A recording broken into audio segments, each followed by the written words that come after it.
Saudara-saudari yang terkasih, ada cerita seorang buta baru saja berkunjung ke rumah temannya.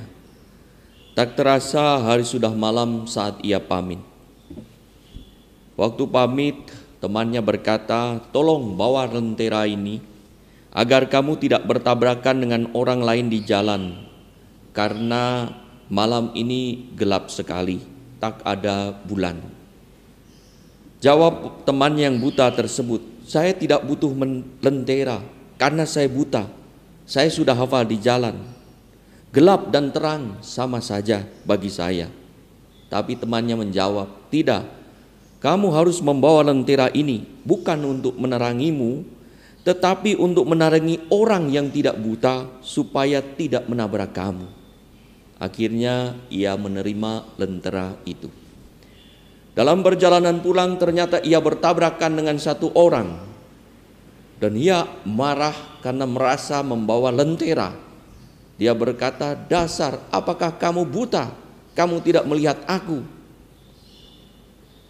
Mendengar reaksi marah itu, orang yang bertabrakan itu pun marah juga. "Apakah kamu yang tidak buta? Kamu membawa lentera, tetapi lenteranya mati." Lalu ia menyadari karena tidak tahu lenteranya mati, ia berkata, "Mohon maaf, saya memang buta." Menyadari itu, lalu orang yang bertabrakan minta maaf juga dan menyalakan lenteranya. Dalam perjalanan ia yakin sekarang lenteranya sudah menyala. Ia jalan cepat-cepat dan bertabrakan lagi. Lalu ia merasa bahwa ada panas, bahwa lenteranya pasti tidak mati. Kenapa orang tidak melihat? Lalu ia berkata, "Hei, apakah kamu tidak melihat lentera saya? Apakah kamu buta?" Dan orang yang bertabrakan itu pun menyahut, "Kamu juga, apakah kamu tidak melihat lentera saya? Apakah kamu buta?" Lalu yang satu menjawab, "Ya, saya buta. Ya, saya juga buta." Dua lentera ternyata tidak berguna untuk dua orang yang buta. Saudara-saudari yang terkasih, kebutuhan kita akan cahaya meningkat saat kita memasuki malam dan berada di tempat tertutup. Kebutuhan akan cahaya menjadi lebih besar lagi saat kita berada atau mencari sesuatu di tempat gelap.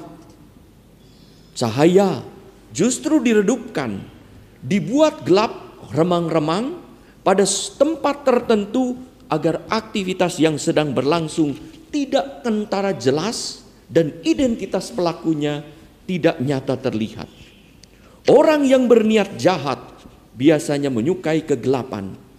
Orang yang tak mau bertobat menolak Yesus terang dunia. Yesus menyatakan diri, "Akulah terang dunia." Dua kali dalam Yohanes 8, 12, 9, 5. Pernyataan Yesus yang keempat, "Akulah terang dunia." Lanjutnya, "Barang siapa mengikuti aku, ia tidak akan berjalan dalam kegelapan, melainkan ia akan mempunyai terang hidup." Yesus datang ke dunia membawa terang di tengah dunia yang diliputi oleh kegelapan dosa. Anehnya, mengapa orang yang berada dalam gelap tidak menyukai terang? Karena normalnya orang mencari terang. Siapa yang tidak terusik kalau perbuatan dosanya digugat? Jangankan digugat, disentil pun emosinya bisa naik. Rupanya ada orang yang sudah terbiasa hidup di dalam kegelapan, dikuasai oleh nafsu dan naluri, menyukai kelemahan dan menikmati dosa. Yesus terus meyakinkan para pendengarnya dalam Injil hari ini berkata, "Aku datang ke dalam dunia sebagai terang, supaya setiap orang yang percaya kepadaku jangan tinggal di dalam kegelapan." Percaya mengandaikan pertobatan, meninggalkan kegelapan dosa adalah buah pertobatan. Akhirnya orang bukan hanya hidup dalam terang, mengikuti dan menghidupi sabda Yesus saja, seperti yang terjadi dalam para murid bacaan pertama, Paulus dan Barnabas, tetapi juga menjadi terang bagi sesama, membawa pertobatan banyak orang, sehingga bukan hanya dirinya saja yang selamat, tetapi juga orang lain mendapat berkat.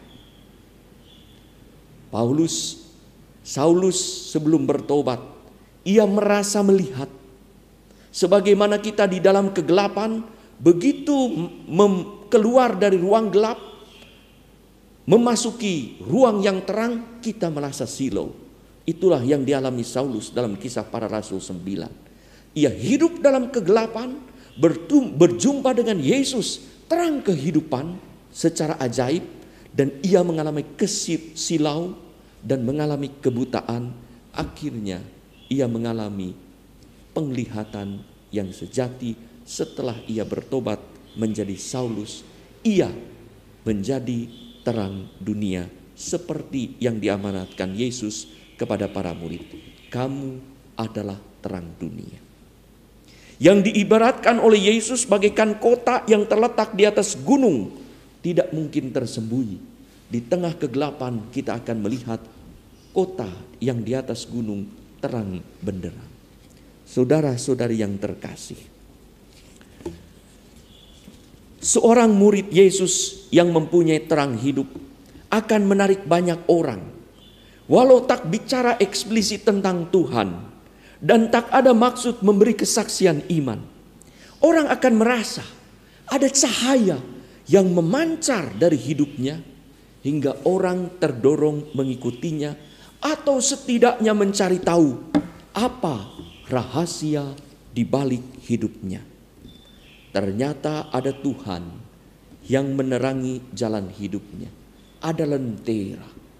Dalam keadaan fisik apapun, dalam keadaan sosial ekonomi apapun, ada terang kehidupan yang menjadi cahaya yang menuntun perjalanan hidupnya. Cahaya orang baik dan benar membuat kegelapan orang di sekitarnya menjadi lebih kentara. Yang mudah-mudahan membuat orang-orang tersebut melek akan kelemahannya dan sadar akan dosanya hingga berbalik kepada Tuhan.